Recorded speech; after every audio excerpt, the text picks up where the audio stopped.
Hey guys. This is Urizi. This is part 2. What if Naruto have awakens his own Kekkei Genkai? Minato's Hirashin was just one big prank. It was actually his bloodline limit that allowed him to travel so fast.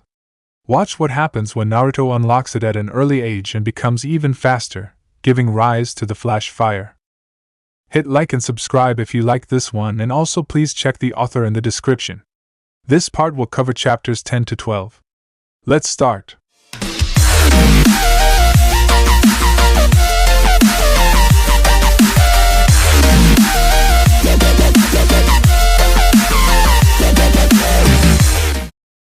Chapter 10, Showing Teammate the Ropes. Author's notes. I realized I never gave Haku a rank. For right now, he should be considered a high-level Chunin since he hasn't been tested for Jounin status yet.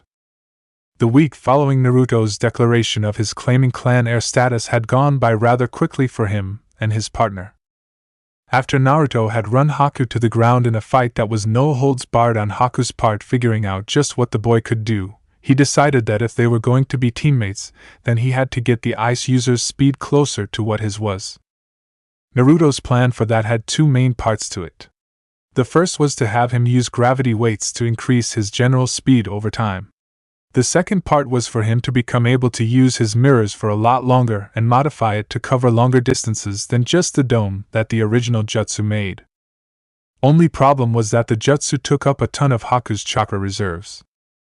To solve that problem, Naruto had Haku use his jutsu as often as possible and also decided to teach Haku the shadow clone jutsu. While Haku could only make one clone and still be able to do anything, it would still help him increase his reserves. It also allowed Naruto to teach Haku more than one thing at a time, or vice versa when it came to Haku teaching him how to use water-natured chakra. By the end of the week, both boys now had a C-rank jutsu for their secondary affinities, and Haku was able to go both longer and farther in his mirrors. Now the two were testing just how fast and long Haku could travel through the mirrors by doing laps around the top of the mountain. As they were coming up on their training site, Naruto spotted an Umbu standing next to the three logs. As Haku appeared in a mirror and jumped out, he said, "Umbu in the training ground. Let's see what he needs."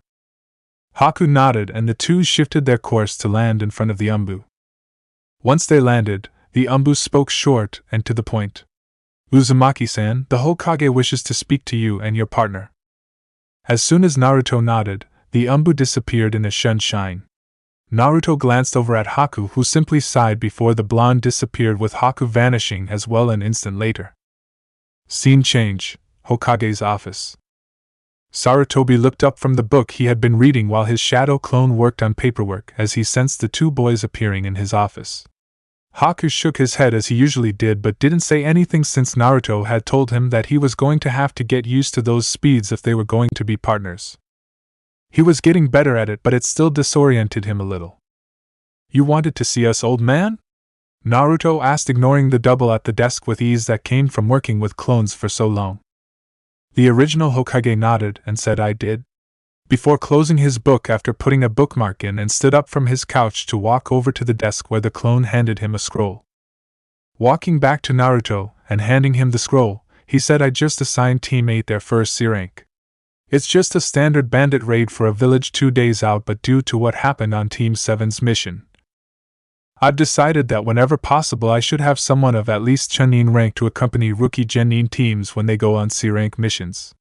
I believe that the speed you two possess should be enough to prevent anything untold from happening during their raid. Team 8 will be expecting you at the gate in 30 minutes. Naruto nodded as he opened the scroll and read through the contents briefly before rolling it back up and said, "Understood. We'll be there." Scene change, village main gate. Team 8 was leaning against the gate as they waited for the two-man team that would be accompanying them. Kiba humphed and said, "I still don't think that we don't need these guys. We don't need babysitters." Kurenai sighed and said, "I told you, Kiba, after what happened to Team 7, the Hokage doesn't want to take any more chances with our less experienced Genin."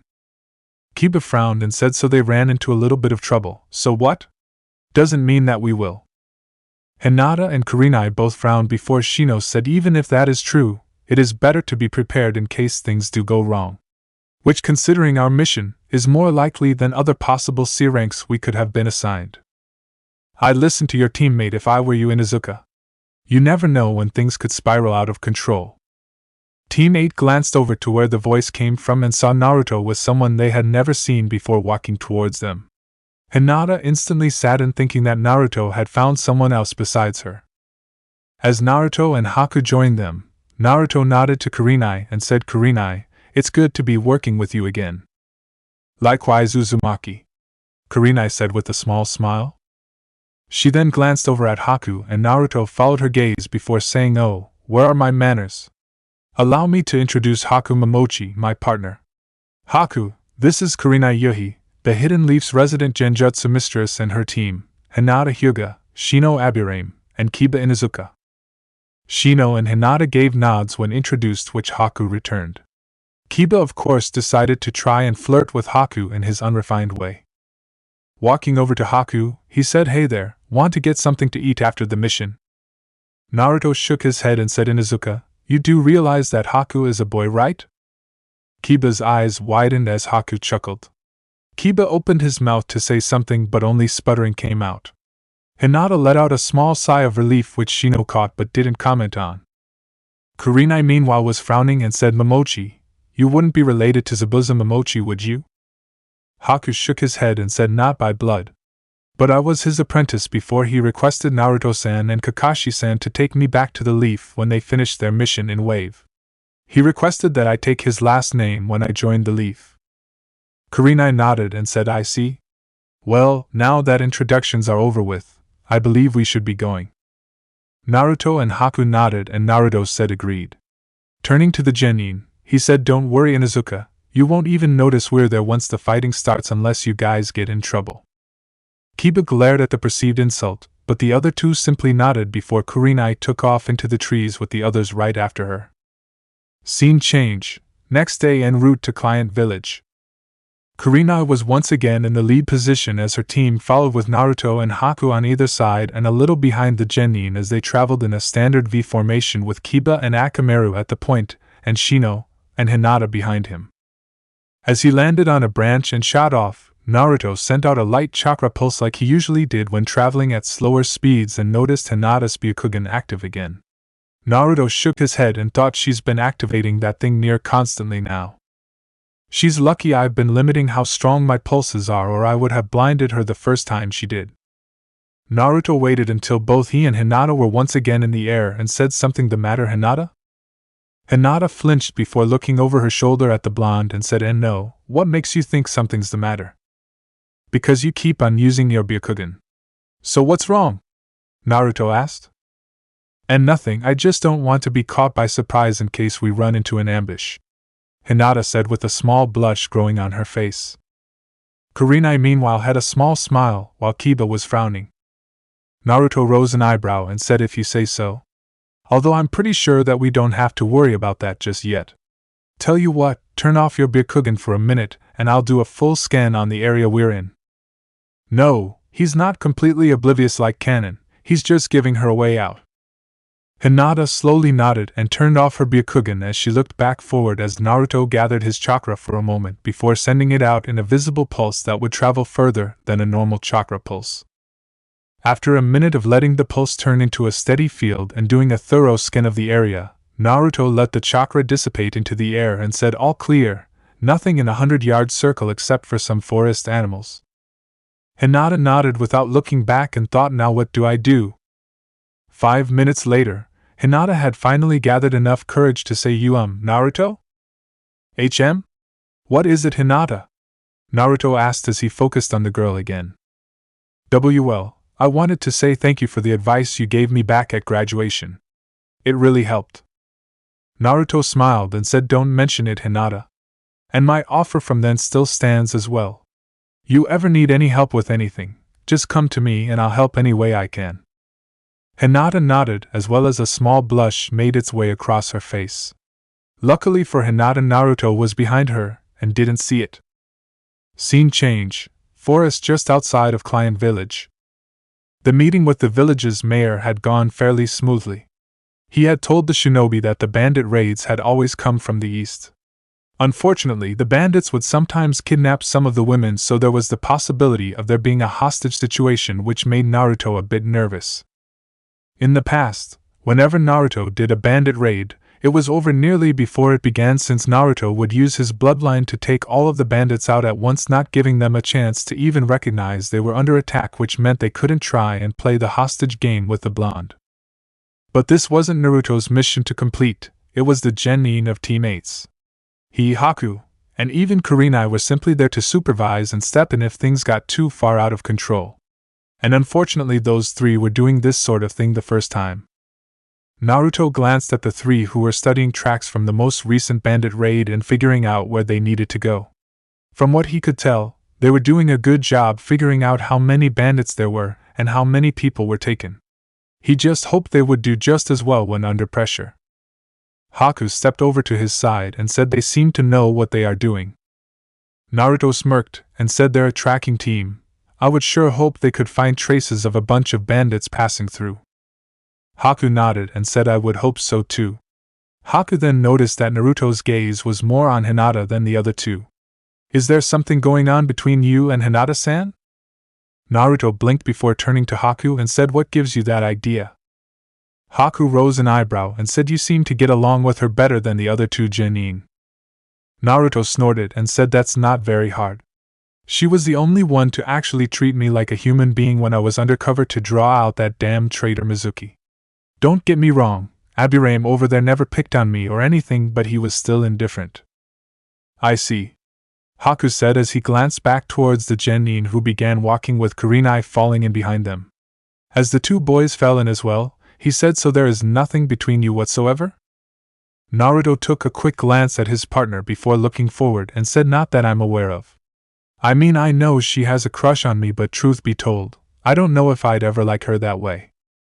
Well, I guess only time will tell, Haku said, and Naruto nodded before Kiba said, I've got a scent that's going the same way. We should be able to follow it straight to the camp. Kurenai nodded and said, good, lead the way. Let's try not to walk right on top of them before we have a proper plan though. The genin nodded before Kiba took point again and began running at a moderate speed with the others following. Scene change, 100 yards from bandit camp. The Leaf Shinobi were about 100 yards away from the bandit camp, hiding in the trees to avoid any patrols as Hinata did reconnaissance with her Byakugan. I see the camp. There's 15 bandits. They've got their tents in a circle with a fire in the middle. There's a few in the tents sleeping, but most are around the fire eating. There's a cage holding 10 women in the biggest tent. One of the bandits is guarding them, but he is currently sleeping. Kurenai nodded and said, any bandits patrolling? Hinata shook her head and Naruto raised an eyebrow and said, that's weird. Either they're sure that no one can find this camp of theirs, or they're just plain stupid. Most likely a combination of the two, Kurenai said before turning to her students and said, Kiba and Shino, I want you two to focus on the bandits, while Hinata releases the prisoners. Shino, I'm going to need you to send your insects out first to drain them as much as possible. Have them do it as discreetly as they can. The longer they don't know what's happening, the better. Kiba, 5 minutes after they start, I want you and Akamaru to tear through them with your Fong over Fong attack. Make sure you get as many as possible in your first sweep. Hinata, I want you to slip into that tent and take care of the guard and slip the prisoners out the back and bring them to me before Kiba attacks. Once the prisoners are safe, I want you to go back and give Kiba and Shino any backup support they may need. If things get rough, the rest of us will give you a hand with long-range support. Does everyone understand? The 3 genin nodded and the group began to prepare.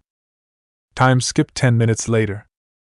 Naruto looked on from his spot in the trees as he saw Shino's bugs moving along the ground like a black living carpet as they headed to the ring of tents.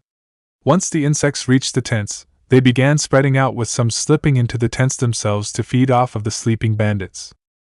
The rest encircled the camp before heading inwards in small groups that gave everyone a hard time spotting them if they didn't know what to look for. Meanwhile, the bandits that were around the campfire were having a jolly good time as they ate their meals, unaware of the approaching threat. Naruto frowned. The plan was going smoothly so far, but something was nagging the blonde at the back of his mind. Something wasn't right, and not knowing what it was driving the blonde crazy. Reaching to the radio that was clipped to his ear, he set it from standby receive to send and receive. Naruto took another glance into the camp before tapping his mic and said, "Haku, do you copy?" There was a short pause before Naruto heard, "I copy, Naruto-san." "Is something wrong?" "I don't know. I just have this feeling that something is wrong. You see anything unusual on your end?" "Negative, Naruto-san. There is nothing on my end," Haku said. "This is Kurenai. I don't see anything unusual on my end either. Keep an eye open though. I don't want to be taken by surprise." "Understood," Haku said. "Roger that," Naruto said. The three vets then watched as twin spinning drills burst out of the woods from two different directions and tore through a tent each on their way into the circle and began tearing apart the bandits, who could only stand before suddenly falling over from having their chakra eaten. The fight, if you could call it that, was over in minutes. Now none of the tents were left standing and the bandits were all sprawled out on the ground, either already dead or bleeding out from the cuts Kiba and Akamaru had given them. Said Genin was currently being given the first kill talk by Kurenai while Naruto and Haku finished off the survivors. Hinata and Shino meanwhile were doing their best to not look at the two vets as they sealed everything the bandits had stolen into sealing scrolls. Fortunately, Naruto had already created clones to lead the women back to their village, so they were spared from having to see one of the dark sides of the shinobi world. 5 minutes later, the group was getting ready to follow Naruto's clones when the hairs on said blonde's neck rose. Naruto frowned at the tingling sensation he was getting and said, "Hinata, whatever you do, don't activate your Byakugan unless I say otherwise." Hinata looked confused but nodded and said, "Alright, Naruto." As Kurenai and Haku started looking around trying to figure out what had Naruto on edge, Naruto began pulsing his chakra out before turning to the trees behind him and said, "Alright, come on out. I already know you're there." Someone chuckled before the leaf Nin heard a voice say, "Heh, good job. Most people don't sense me until I'm right on top of them, if ever." They then saw a man who was about 6'2" with spiky red hair that reached just past his shoulders and blue eyes that were just a shade darker than Naruto's walk out of the trees. He wore a shinobi's typical clothing and had a katana strapped to his back with the hilt over his left shoulder. Tied to his forehead was a shinobi headband with a spiral symbol on it. Well, when I heard that the village nearby was having bandit troubles, I decided to help them out. Imagine my surprise when I find Leaf Shinobi already taking care of the problem. This must be my lucky day since I've finally found someone from the Leaf who could possibly give me a challenge. I don't usually bother asking my enemies this since they're usually dead before they can make me break a sweat, but since you were able to sense me, I think I'd like to know my opponent's name," the man said as he pulled his sword out of his scabbard. Naruto frowned and said, "It is customary to give your own name first when asking another for theirs, but my name is Naruto Uzumaki. Mind telling me why you believe we are enemies?" The man's eyes widened when he heard Naruto's last name, and he said, "Uzumaki? But you're just a kid.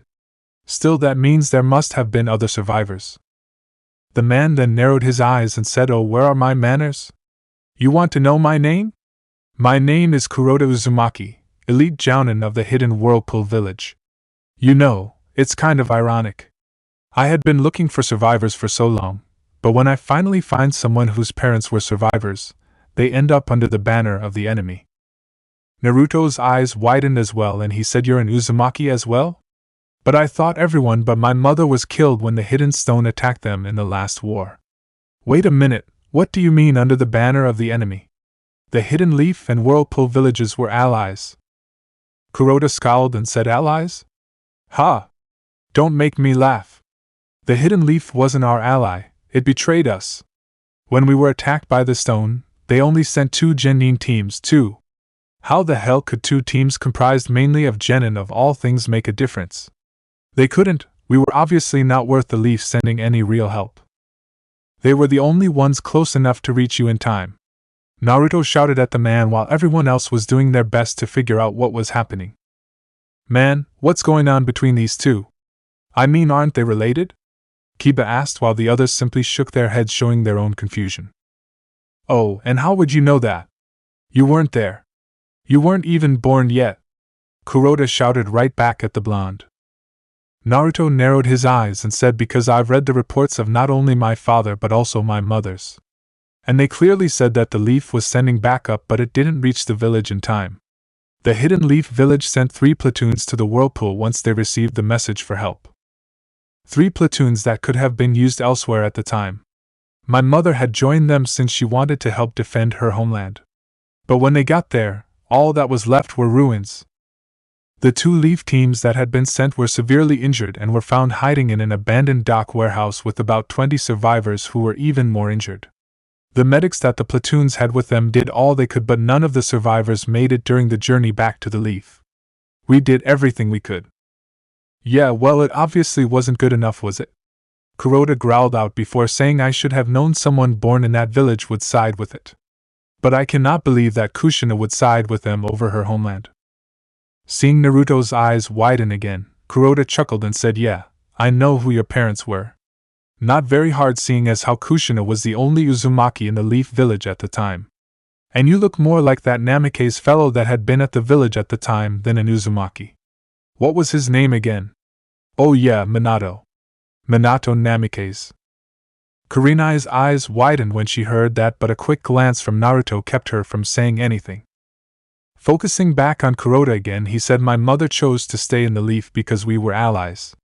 We were still at war with the Hidden Stone and Cloud villages, which you conveniently won just 2 months after our destruction. I find it odd that your father was able to complete his jutsu just after Whirlpool was destroyed, Kuroda shouted out. Naruto's eyes hardened as he said, are you saying that the Leaf wanted the Whirlpool to be destroyed? Well, it sure looks that way from where I'm standing, Kuroda growled out before his hair began fluttering around like it was caught in a breeze of wind, and everyone began feeling the sensation of being in the middle of an ocean during a storm. As everyone besides Naruto started lightly shivering at the Uzumaki's presence, Kuroda said in a dangerous tone, but it seems that talking will get us nowhere. You have decided to stand by the Leaf, and so you are just as much my enemy as any other ninja from the Leaf or Stone. Naruto frowned before he began matching his distant relative's presence with his own, and then swallowed it in his own, making everyone's eyes widen as they suddenly felt like the ocean they were in was suddenly in the middle of a massive maelstrom 5 times worse than before, with 50-foot waves crashing down around them. Naruto's hair began swaying all over the place like he was caught in a cyclone as the 2 Uzumakis began glaring at each other, waiting for the other to make the first move. What's this sensation? Hinata asked as she began to shiver uncontrollably. Kurenai opened her mouth to answer, but Haku beat her to it. Everyone has a presence that is hidden deep down in you that defines you. There are those who can bring that presence out in order to intimidate their foes better than any kind of killing intent. Zabuza-sama was one of those able to do it. It had felt like you were being stalked by some unknown predator, but it was nowhere near this level. By the looks of things, their presences are strong enough to even physically manifest themselves a little. Before Haku could say anything else, Naruto disappeared just as a shell of what the others could only assume was chakra that was multicolored appeared before Kuroda's sword arm moved at impossible speeds to his side and met the kunai that Naruto was holding in a clang. Naruto's eyes momentarily widened before he just barely blocked Kuroda's free arm as he tried to backhand the blonde. Naruto's eyes narrowed as he disappeared and reappeared in front of the other Leaf Shinobi. Looking at the chakra shell around his opponent, he said, so that's why my mother was always able to keep up with my father whenever they fought in spars. She must have used the Uzumaki chakra to control her body movements and make them faster. Kuroda grinned and said, that's right. Naruto frowned and said, the only downside is that it takes extreme amounts of focus to have that chakra manipulate your movements in the right way without harming yourself. Which is why not many Uzumakis could use it in battle, since it's so hard to make your feet move properly without using your muscles. Kuroda's grin turned predatory as he said, looks like you did your homework about our history, boy. Although it seems that what you are doing is more like what that father of yours did. Makes things interesting when your opponent can move around as fast as you. Naruto smirked and said, oh no, what I'm doing is 5 times better than what Dad did.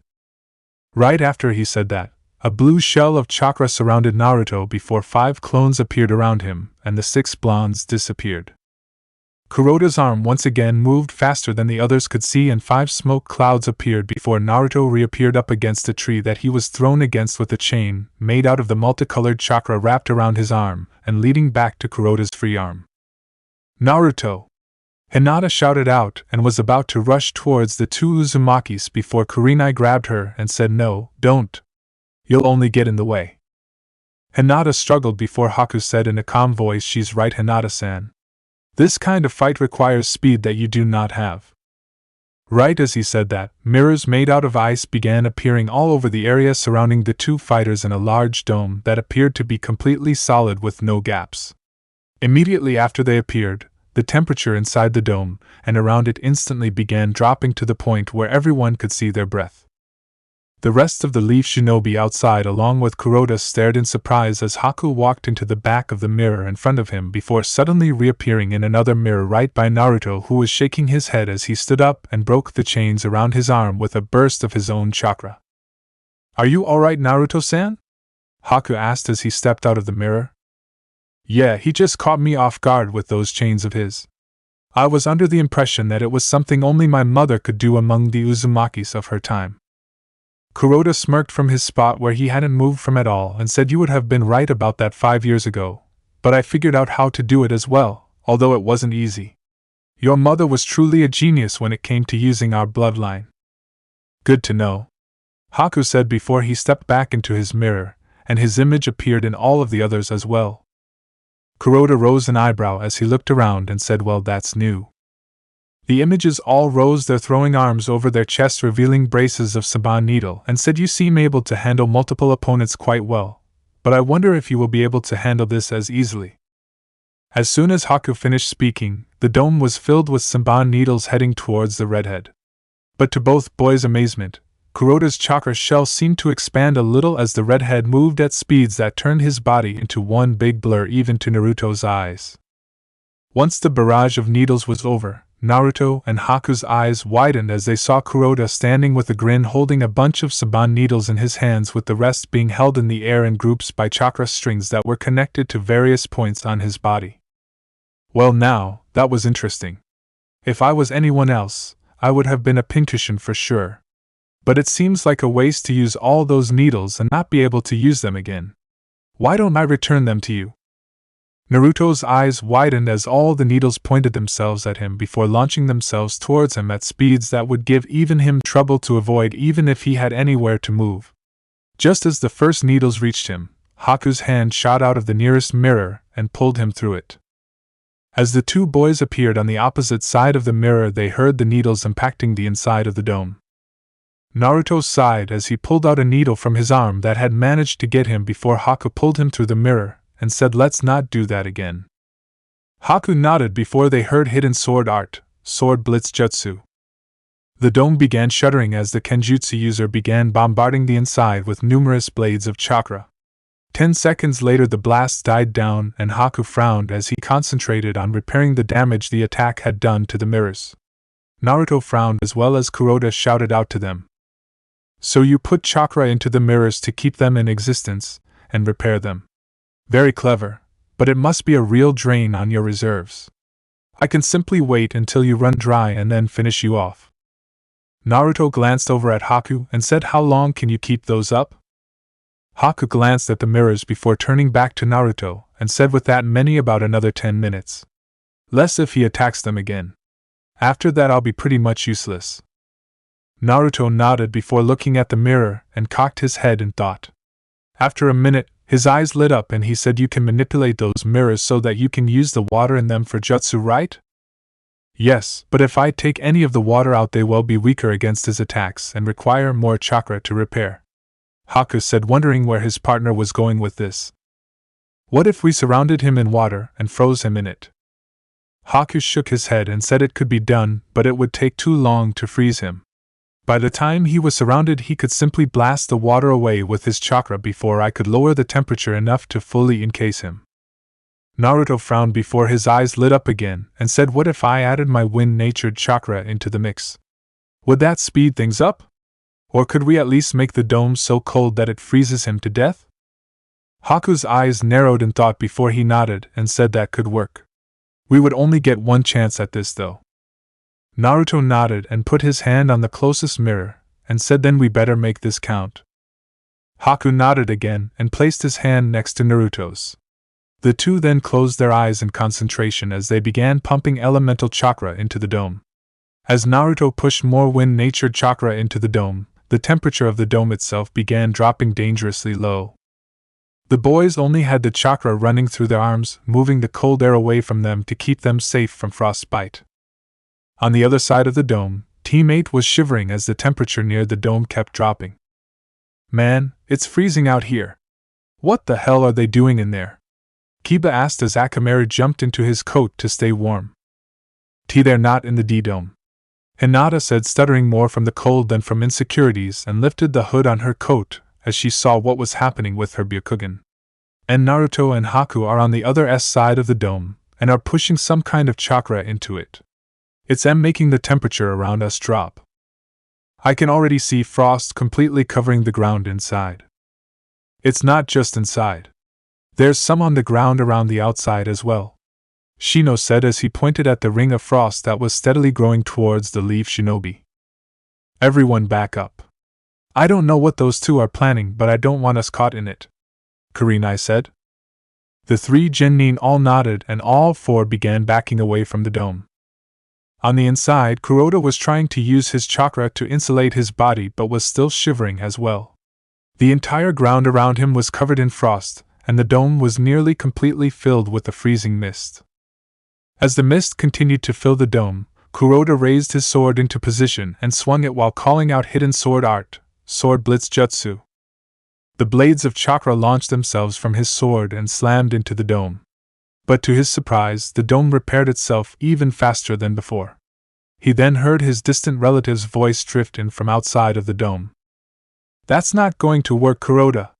It's not just Haku's chakra keeping those mirrors together anymore. Tell you what, if you promise to leave the land of fire and not attack any more leaf shinobi, we'll let you out. On the outside, Haku looked at Naruto in surprise and said, I know he is your relative Naruto-san, but is that wise? Naruto glanced over at him and said, he's family Haku. I have to try. Kuroda frowned before shouting out, you actually expect me to allow the leaf to go unpunished for what they have done?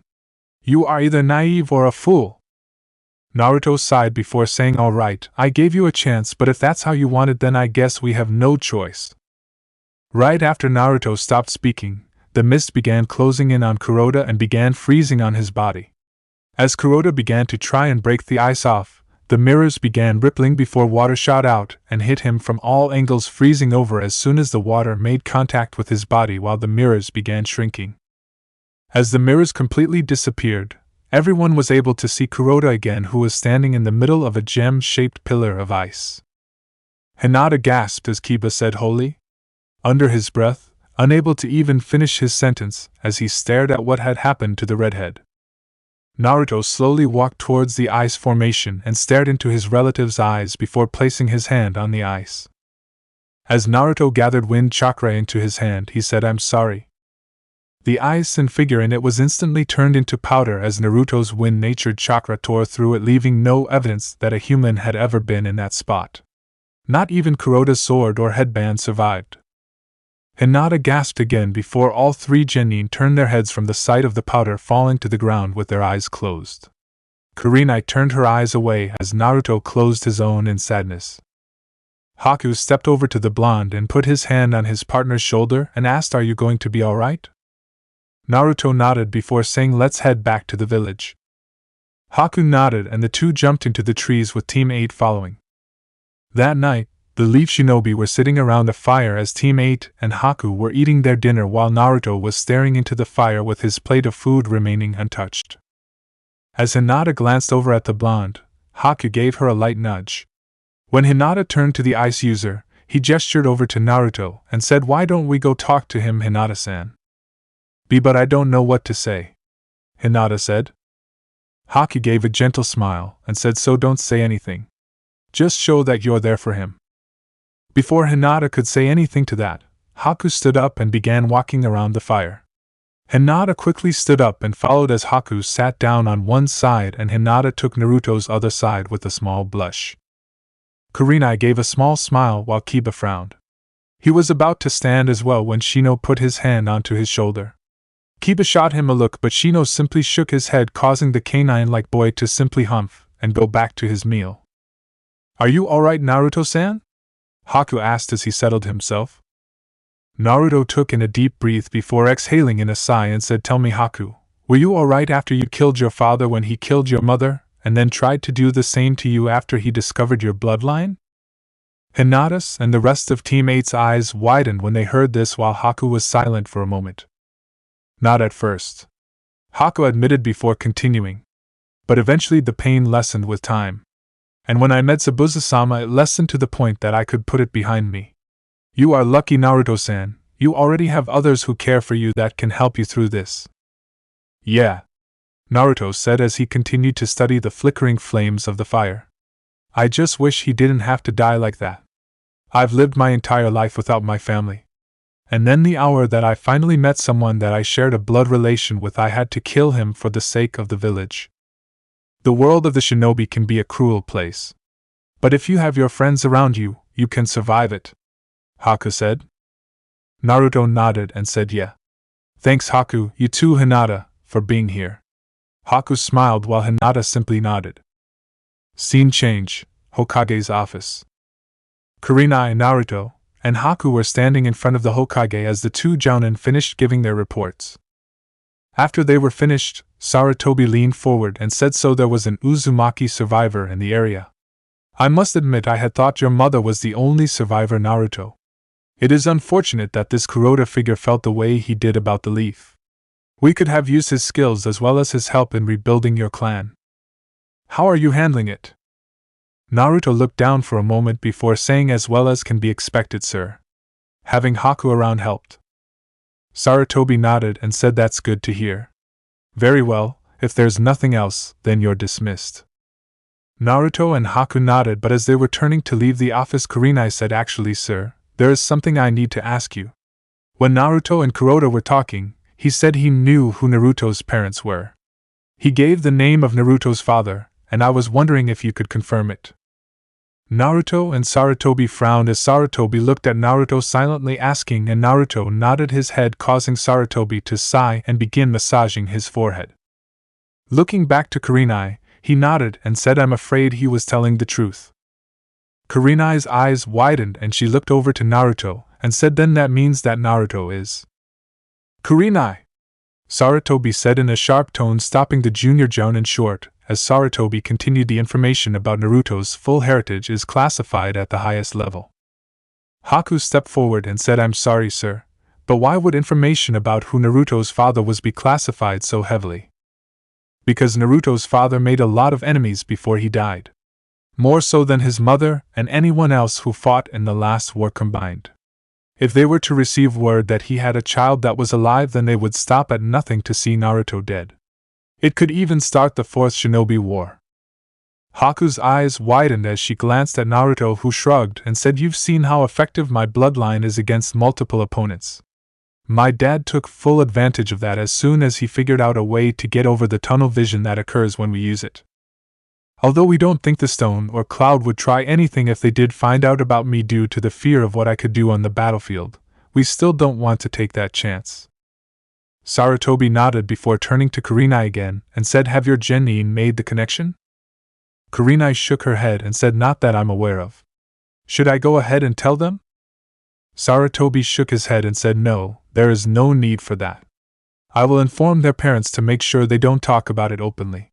Fortunately, Hayashi was one of his teammates, so he has always known, and Sim has known that they were at least related since their scents were so similar. I am sure that Shibi is aware of Naruto's heritage as well. They should be able to run damage control if their children come to them about this. I don't think I have to tell you how important it is that this information does not get out." Kurenai nodded and Sarutobi dismissed them. As Haku and Naruto exited the office, Haku turned to the blonde and said, "You are certainly full of surprises, Naruto-san." Naruto smirked and said, "Haku, you have no idea." Chapter 11. Chunin Exams, an aid to international relations or a chance for war? Story start, Hidden Stone Village, 2 weeks before biannual Chunin exams. Anoki of the twin scales looked up from the report he just finished reading and said, "Is this report accurate?" His granddaughter nodded and said, "I just came back with my team from the town, Lord Sachikage. It's accurate. There is a child of an Uzumaki survivor serving as a jounin for the Leaf Village. And as you can see, he looks like the Yondaime Hokage. Not only that, rumor around the village we were in says that he's able to disappear in one spot and reappear in another instantly." Anoki frowned and thought before he looked back down at the report, and said this could be very bad if the wrong people find out about it. We may even go to war if this Uzumaki is in fact a descendant of Namikaze. And it would be one hell of a scandal if this turns out to be some Yamanaka that was banished from his clan. Kuratsuchi frowned as she considered everything her grandfather said and the consequences they could bring. Looking her grandfather in the eye, she said, "Sir, permission to lead a genin team to the Leaf Village and conduct a fact-finding mission under the cover of my team taking the exams." Anoki studied his granddaughter for a minute before he looked back down at the report, which showed a whiskered blonde holding a kunai in a reverse grip with the kunai inside some rough-looking guy while another boy used a saban needle to block the sword of another bandit. "What do we have on this other boy?" Anoki asked, changing the topic. Kuratsuchi shrugged and said, "Not much. We know that he is capable of using Eye-style jutsu with an ease that suggests that he has a bloodline. We also know that he became Uzumaki's partner after he found him in the Land of Waves. I'm afraid that's it though." Anoki frowned again before he sighed and said, "This will require more than one team to be sent." Looking up, he said, "I'm sending 3 teams. You are to be in overall charge of all 3. Find out everything you possibly can about this Uzumaki kid. Secondary importance is his partner. I don't believe I have to tell you to take note of everything you can while you're in the village. I'll send you the team files tonight for you to choose which teams will be going." Kuratsuchi nodded and bowed before she walked out and closed the door behind her. Scene change: Hidden Leaf Village, Hokage's office, 1 week and 3 days until Chunin exams. "You needed to see us, sir?" Sarutobi looked up from the scroll he was reading at the sound of Haku's voice and gave a tired smile at the Jounin/Chunin team that was suddenly in front of him, and said, "Yes, Haku, I did. I'm afraid that I have some bad news. Fortunately, I also have some unexpected good news for you as well, Naruto. Please, you two, have a seat." The 2 boys took a seat as Sarutobi pulled a file towards him and opened it as he said, 4 days ago, one of Jiraiya's multiple village information gathering agency, Viga, contacts sent us a message that he had given some intel to Stone Nin that we should really know about. Haku frowned and said, "Excuse me, Lord Hokage, for interrupting, but what is a multiple village information gathering agency?" "Well, to put it simply, it's a loose group of people who gather information about all of the villages and sells that information to whoever pays for their services." Haku frowned and said, "Why would a village allow something like that, never mind pay for it?" "Because these people usually have the best intelligence, and they act as an equalizer. If one village has a piece of extremely important information that was sold to them by these people, you can always assume that the village it concerns will know about it sooner rather than later. The group prevents wars from breaking out by mainly telling their clients about coup attempts and alliances that are made. Now, as I was saying, one of the agents sold information to Stone that I think you two should know about. Primarily you, Naruto. Take a look at this picture and tell me if you recognize it." Sarutobi picked up a picture from the file and tossed it like a shuriken to Naruto, who caught it and looked at it while Haku leaned over and looked as well. The picture showed Naruto with a kunai and a reverse grip stabbed into the chest of a guy who could pass for a bouncer, while Haku was behind him with his back to the blonde as he held back a sword with one of his saban needles. Naruto frowned as he said, "This looks like it was taken during that mission we had last month to clear out that mafia group." Flashback: 1 month ago, border village between Land of Fire and Land of Vegetables. Their mission was simple. A mafia gang had set up shop in the town and had been receiving international taxes from anyone who was using the village to make the crossing over from one country to another. They were to go in, find the base, take all the gang members out of commission, and leave their unconscious bodies in the hands of the joint police force for some well-deserved one-on-one interrogation on other criminal groups in the area. There was just one slight hitch in the plan. The day Naruto and Haku had reached the village, The whole mafia gang had for some reason decided to have some fun at the police station, and a massive fight currently made walking around in that area of the village a hazard to a normal person's health. When they reached the police station, Naruto and Haku took 5 seconds to figure out what was going on, and to run a quick IFF.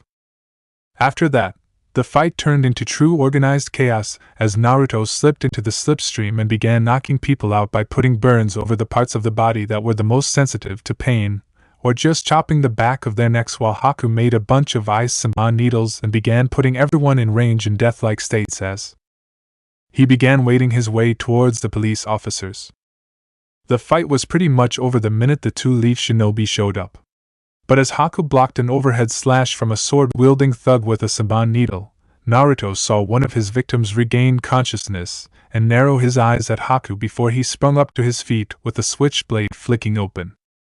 Naruto's own eyes narrowed before he disappeared and reappeared with a kunai already in the man's chest. Should have stayed down. Naruto growled out as the man gurgled and fell to the floor. Naruto took his kunai out and called one of the policemen over. As the man rushed over to him and his victim, he said if you get him some first aid as soon as possible, he'll survive. The officer nodded and called over one of the rapid response officers, who quickly got to work on the thug.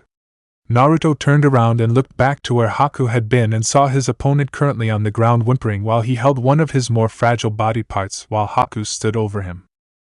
Naruto shook his head and thought, I keep forgetting how harsh Haku can be when he's not forced to kill someone. Haku sensed Naruto's gaze and turned around and gave a smile at Naruto, causing the jounin to sweat drop at how sweet the smile looked. End flashback. Unfortunately, the agency took that picture and sold a copy of it, and information that was fortunately just rumored to Stone. The agent who gave us that picture says that they didn't tell them about who they thought your parents were, since they knew that would definitely start a war. Still, it's not hard to guess that Stone will work it out. In fact, we believe that at least someone already has.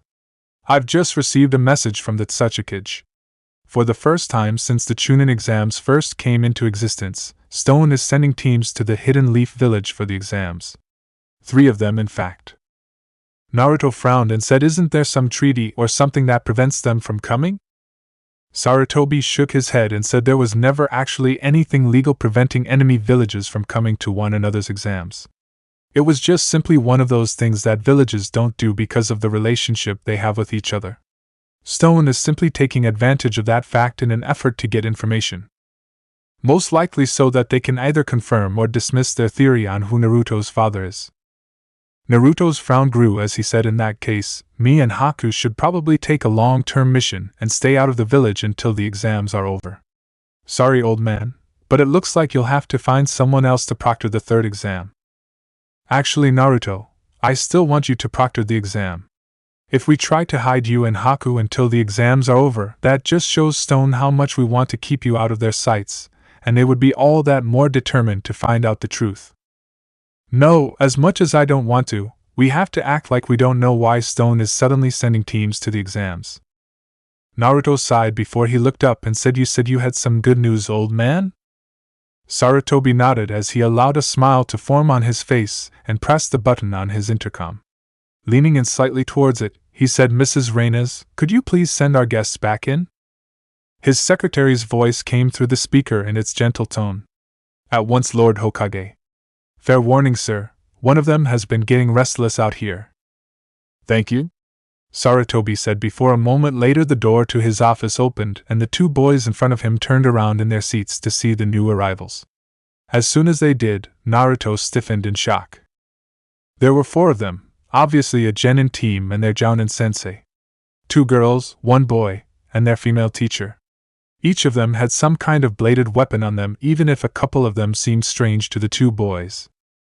They would seem like an average team, if you eliminated the fact that 3 out of 4 of them had red hair and blue eyes. The other member had blonde hair that was surprisingly almost the exact same shade of Naruto's hair, and had storm gray eyes. But what really caught Naruto's attention were the headbands. They had a swirl on them that looked like a whirlpool. No way, Naruto whispered before he whipped around and gave his village leader a look that begged for this not to be a prank. Sarutobi smiled at him and shook his head. Naruto's face instantly relaxed into a look of relief before they heard a voice behind him. Finally, why did we have to wait outside so long, you old geezer? And who the hell are these two? Oh.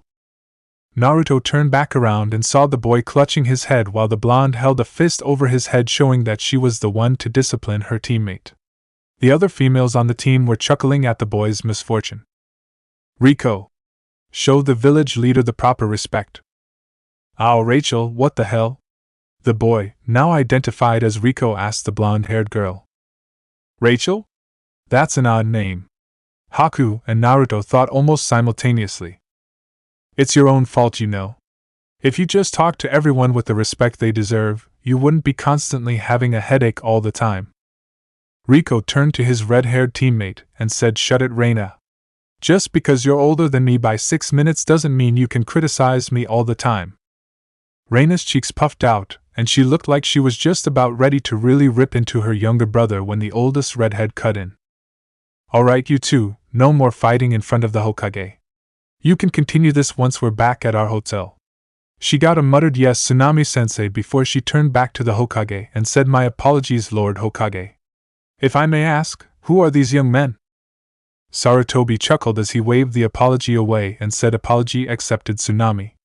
As for these two splendid shinobi of mine, allow me to introduce to you Naruto Uzumaki, clan heir of the Uzumaki clan for any who reside in this village, and his partner, Haku Momochi. All four Whirlpool Nin's eyes widened before Rico pointed at Naruto and said, No way, this guy's our clan heir. I mean, look at him, he doesn't even have our red hair. How can he even be an Uzumaki? Tsunami looked about ready to scold her student again, but never got the chance as Naruto released the full scope of his intent. Naruto's hair began flying all over the place, with his clothes flapping around like they were in Category 5 hurricane force winds. Everyone in the room shuddered as they felt like they were in that storm with waves over 75 feet tall surrounding them. And then Naruto took it one step further. After his battle against Kuroda, Naruto realized that he needed to learn how to control the different chakras inside of him. He started with the one that came from his mother, since doing anything with demonic chakra without knowing just what you're doing can be hazardous to your health. As Naruto's hair and clothes flapped around, he showed just what all the hours of working with his clones on the chakra were for. Naruto's special chakra erupted out of his body, forming a bonfire of multicolored light before part of it rose higher than the others and shifted into the form of a fox with 9 tails. Everyone was shaking from the feeling that Naruto was giving off, with only Sarutobi seeming to be unaffected. Then the fox roared at Rico, and the boy suddenly found himself on his knees with no recollection of falling. Then, as soon as it came, everything just vanished and Naruto's clothes stopped flapping and his hair fell back into place. Everyone but Sarutobi finally took a much-needed breath.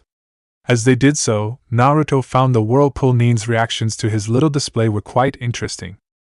Rachel seemed to be stunned by the display of power, while Rico seemed to be terrified of him now. Reina was looking at him with awed respect, while Tsunami seemed to be somehow proud of him. Naruto was confused by this until Tsunami said with a light tone in her voice, Well now, it's been a while since I've seen someone able to manifest the Uzumaki presence so well. In fact, the last one was Master Ami. Rico, I hope that shows you that he is in fact an Uzumaki, because I don't think that anything else says it louder than that. Rico gave a slow nod as he continued to stare at Naruto with wide eyes. Tsunami then continued with the light tones still in her voice, Now then, Naruto. I'm sure you have some questions about where me and my team have been, since from what little I've gathered with my brief talk with your leader, Whirlpool Village is no longer around and there weren't many survivors. However, let me explain about just what happened first before I answer any questions. Naruto nodded and Tsunami seemed to gather herself as she remembered events decades past. We knew for a while that the Hidden Stone Village would someday make a direct attack against our village. Since we were not arrogant enough to assume that we could repel whatever army they sent our way without massive damage done to our village, we decided to evacuate a large number of our civilians with 50 teams to protect them. But instead of sending them to the Leaf Village where they could have been intercepted, we loaded them onto ships and headed east, where we knew that there was at least one other continent. After 2 months at sea, we reached the next continent. A team of shinobi was supposed to come after us once the war was over. We ended up spending the next several years there, mixing in with the populations there. Said populations are actually much more technologically advanced than us, although none of them knew how to use their chakra before we came. We began taking jobs there while at the same time teaching parts of the populations how to use their chakra. One of these people was Rachel here. Said blonde gave a small wave as Tsunami continued. After 10 years went by, we had to admit that Whirlpool was almost certainly destroyed and that the Leaf Village had lost the war. But then, 7 years ago, another Uzumaki came across the sea and found one of our mini villages that we had set up in the coastal town of Bengal. His name was Kiba, and he told us that the Leaf had won the war 2 months after our village destruction and that he had been looking for survivors ever since. He had eventually returned to where Whirlpool Village used to be and found the scroll that contained the orders to send a team out to us. And so, he came for us. Tsunami's eyes closed briefly before she said, but by that time, many of us didn't want to go back. We were comfortable in a place where they had technology unlike anything we had here. Why should they have to go back? Still, a number of the older generations wanted to return. Whirlpool was our home, and it was our duty to return to that home, even if it was just to help let old ghosts finally rest in peace. Kiba wanted to stay since he had finally found the rest of his people. Me and my team volunteered to be the ones to head back to this continent and do a reconnaissance of the village to determine if it should be rebuilt as it was or a completely new one should be made, since I have a contract for the Sea Kings that would help make communication faster. Our ship landed at port in the Land of Fire, so we came here first hoping to hire a team to help us. But when we got here, your leader said that there was a child of a survivor that he wanted us to meet. And the rest you know. Naruto stared as the shock of what Tsunami said began to pierce his brain. There were even more survivors of the Whirlpool Village. Survivors numbering hundreds, possibly even 1,000 more than the most hopeful estimate that any village previously had. I'm not the only one who can walk in the sunlight. It was an amazing thought. That there were others who were living comfortable lives and weren't obsessed with revenge like Kuroda had been. He was brought out of his thoughts by Sarutobi, who coughed to gain all of their attention. Once he had it, he said, Naruto, there's one other thing that Tsunami has forgotten to mention. Since the Chunin exams are so close, she wants to enter her team in it so that they can test themselves against the ninja on this continent. That means that they'll be here for at least another month. Naruto frowned and said, that could be a problem. I'm pretty sure that Haku took the only apartment that was empty that Mr. Adragas owned. And I am not going to let them suffer by staying in a hotel for a whole month. Hey. How come where we stay is decided by this Akunta? One Riko asked, pointing his finger at Naruto, who looked back over his shoulder with a raised eyebrow. Rachel bashed him on his skull again, and said, show your clan heir proper respect, Riko Baka. Reina chuckled again at her brother. But before Riko could launch another argument with his sister, Sarutobi coughed, drawing everyone's attention again as he said, since Naruto is technically your clan leader while you're in the village, it falls up to him where you stay. On that note, Naruto, you could move into your parents' house. That should give you plenty of room. Or, if you so desire, you could theoretically take over the Senju clan compound since your great-grandaunt was married to the first. There's also the fact that Tsunade has made it quite clear that she doesn't want to return to the village, making it even easier. Naruto cocked his head to the side and thought before he shook his head and said, I think I'll stick with Mom and Dad's house. Too much trouble with the civilian council if we moved into the Senju compound. Sarutobi nodded and got up, gesturing for Naruto to follow him over to where the picture of his father was. When the old man took the picture down, Naruto saw the seal that he now recognized as a blood recognition seal. He had used them often on scrolls that contained things that not everyone should have access to when he did missions between the village and the capital. Knowing what to do from when Sarutobi had taken a small amount of his blood 7 years ago, Naruto bit into his thumb until it began to bleed. Pressing his now bleeding thumb on the wall, Naruto flashed it down the seal and watched as it glowed before glowing blue lines formed along the wall, blocking in the seal before the section sunk into the wall and dropped down, revealing a small safe. Inside the safe was a small scroll that was labeled Hirashin, the real reason it works. Do not give to Naruto until he is 16 or unlocks his bloodline. Naruto ignored the scroll since he had already read it before and reached behind it where he saw a small key.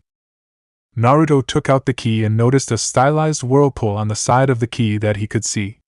Out of curiosity, he flipped the key over and saw on the other side a symbol that looked like a swirling wind blowing what he assumed to be small leaves around. As Naruto looked down at the key with 100 thoughts running through his head, he was brought out of his thoughts by Sarutobi, who said, "Don't worry about the council, Naruto. With the blood seal on the gate, there's no way they can claim that the house doesn't belong to you. Now, why don't you go check out your new house?" Naruto nodded before he and Haku disappeared. "What the?" Rachel asked with wide eyes before she and Tsunami disappeared as well. "What the hell?" Rico was able to get out one word more than his teammate, who he had unconsciously spoken with at the same time before he and Reina also disappeared. Scene change, Namake's household.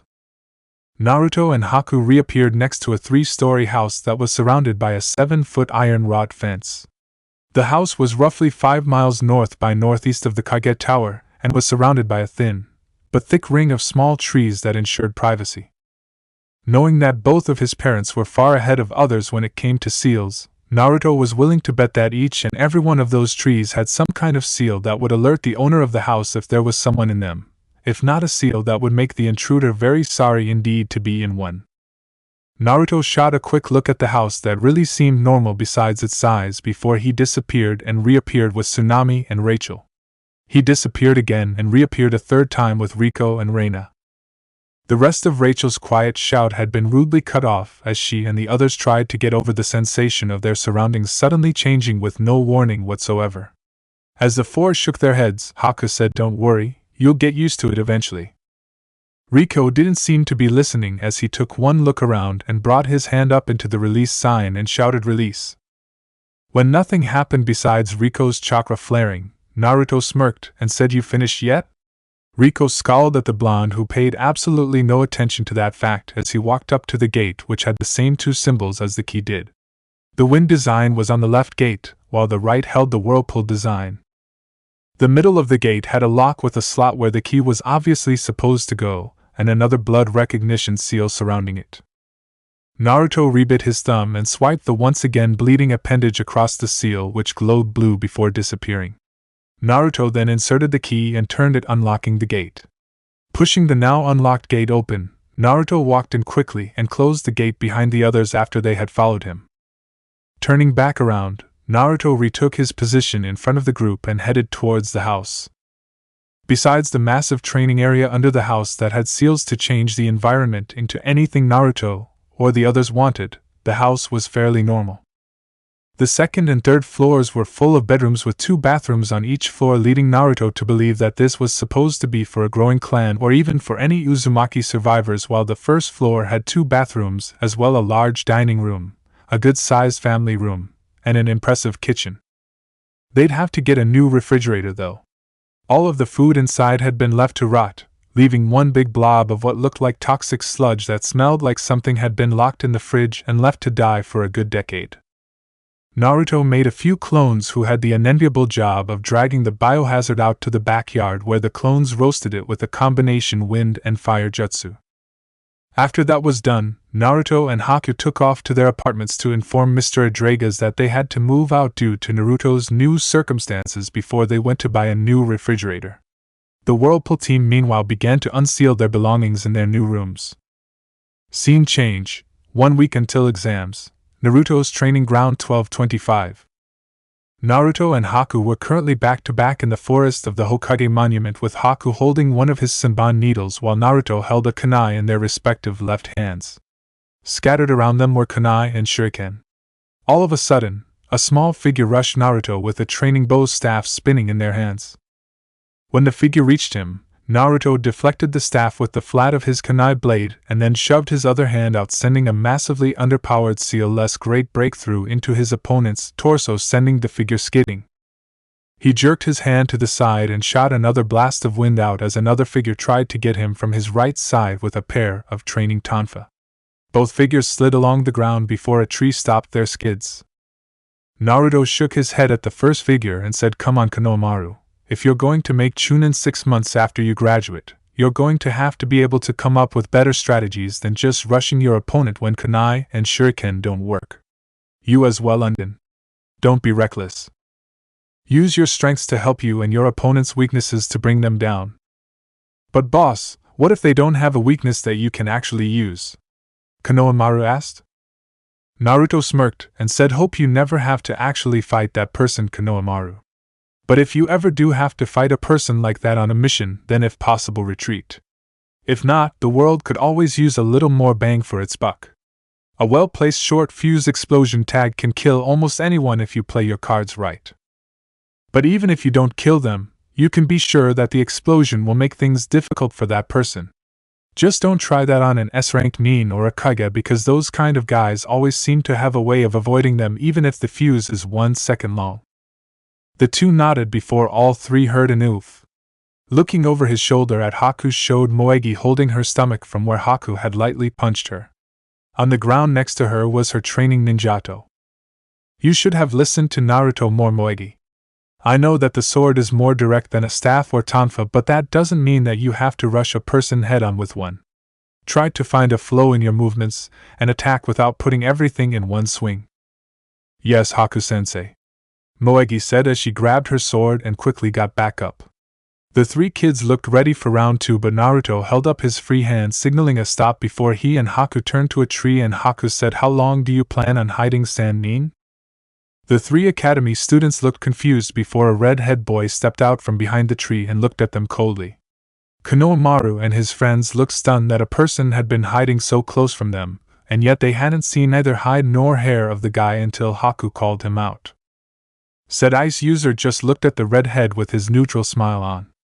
Naruto had a cocked head look as he studied the fellow Nin that he had sensed but hadn't felt deserved a chakra pulse while he helped Konohamaru and his friends train.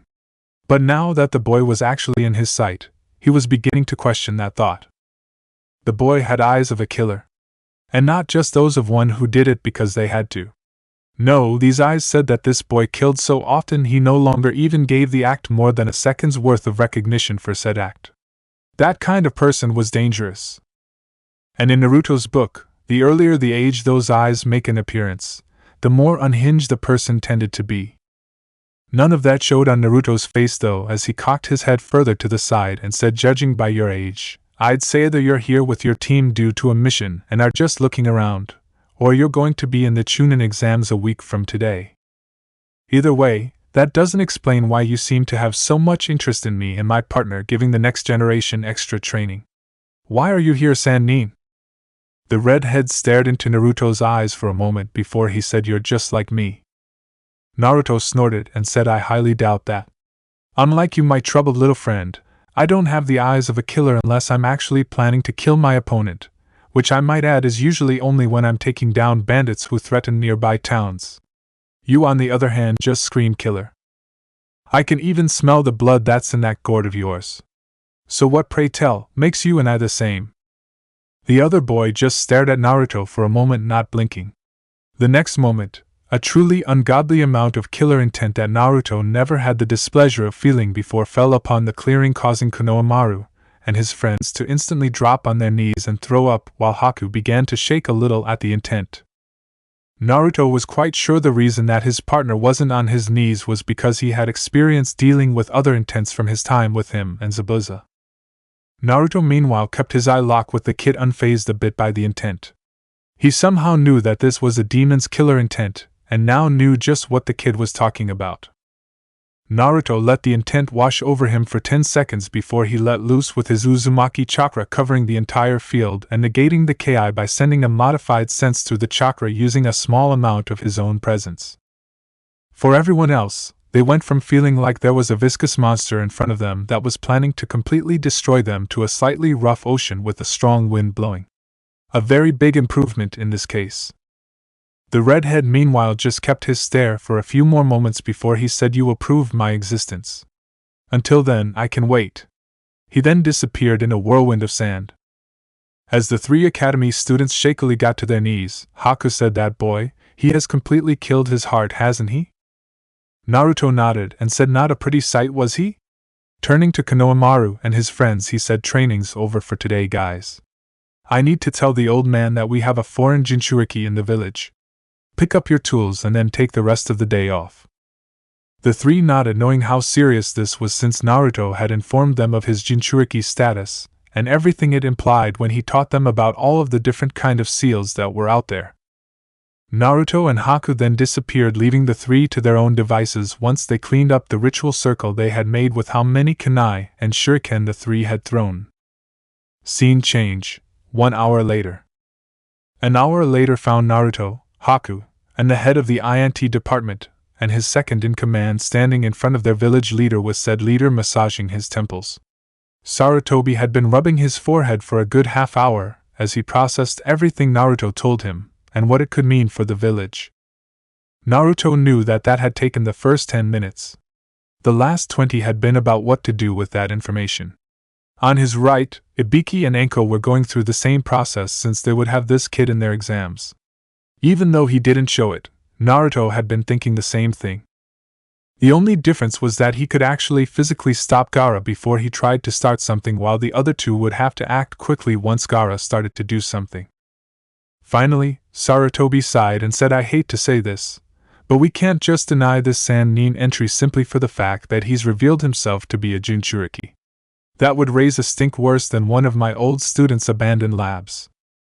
But I do not like having a foreign Jinchuriki in the exams when Orochimaru is rumored to be the leader of the new village hidden in the sound. Even if it is the Jinchuriki of an ally, the timing is just too convenient. Ibiki, Enko, I want you two to keep as much of an eye on him as possible. Naruto, from what you have told me, he is quite unstable. Jiraiya will be here for the finals of the exams, but I want you to head to Otafukigai, where he should be right now. Once you find him, tell him that I want him to teach you the 5-pronged seal and to be back here as soon as he can. Do you understand?" Naruto nodded, and the old leader dismissed them all. The instant he did, Naruto gave a quick salute before he and Haku vanished. Scene change, 5 minutes later, Uzumaki household. Naruto was standing in front of his house with each of his Jounin vest pockets filled with sealing scrolls that held everything he would need on a mission. In front of him was Haku and the Whirlpool team listening to him as he laid down some basic rules for while he was gone. "Alright, while I'm gone, if you're in the house, you listen to Haku, no questions asked. Tsunami, that includes you. No offense, but I trust Haku more than you right now when it comes to keeping parties out of the house." Tsunami gave a short nod and he continued, "Next rule, you are for no reason whatsoever allowed to let anyone into the house. Meet them outside if you have to. But I don't care if it's the Hokage himself, no one steps foot into our yard. And finally, if I find out someone is able to duplicate one of those key copies I gave you, then heaven help whoever let it happen, because I will turn your life into hell for it. Understood?" Yeah? We get it. No wild parties and don't talk to strangers. We get it already," Riko said, and then muttered under his breath about how unfair it was having to do what an Akunta said. This of course prompted Rachel to hit him on the head, and the other two team members to sigh. Reina then stepped forward and gave Naruto a hug and said, "Please stay safe, Naruto-sama." Reina quickly stepped back with a blush on her face. Naruto decidedly ignored the blush since Reina had been in some sort of odd stupor whenever she talked to him ever since he had let loose with his presence a few days ago. Thankfully it wasn't as bad as some fangirls he had seen, so he just hoped it would blow over. Giving one more nod to everyone, Naruto gave a quick 2-fingered salute as he said, "Try not to burn down the house while I'm gone." Then he disappeared, leaving absolutely no trace that he had been there besides the 2 shallow footprints in the pathway where he had been standing. Scene change, Otafukigai, 30 minutes later. Naruto was currently on the roof of a small casino in the red light zone with his eyes closed, and his chakra field out to its full extent and lightly pulsing every minute. He had been there for roughly 15 minutes, and now had a very good idea of what the entire town looked like. He continued pulsing even as he saw a certain figure turn down a nearby street and headed towards the alley that was between the alley and the brothel next to it. 10 seconds later, the person was up on the roof sitting next to him. Naruto let his chakra field drop down to just the building they were over and a small dome around the top of the buildings in the block they were currently in. Keeping his eyes closed in concentration that maintaining a slightly misshaped chakra field required, he said, "The old man said he wants you to teach me the 5-pronged seal. He also said he wants you back in the village as soon as possible." Jiraiya looked confused for the first part but sighed at the last. Giving his godson a side glance, he said the only reason why the old man would want me in the village as quick as possible when I'd already planned to be back within a month would be that he's worried about village security. But the only reason why you could possibly need that seal was if you had to seal off a Jinchuriki access to their demon's chakra. His eyes narrowed as he asked which village? Sand.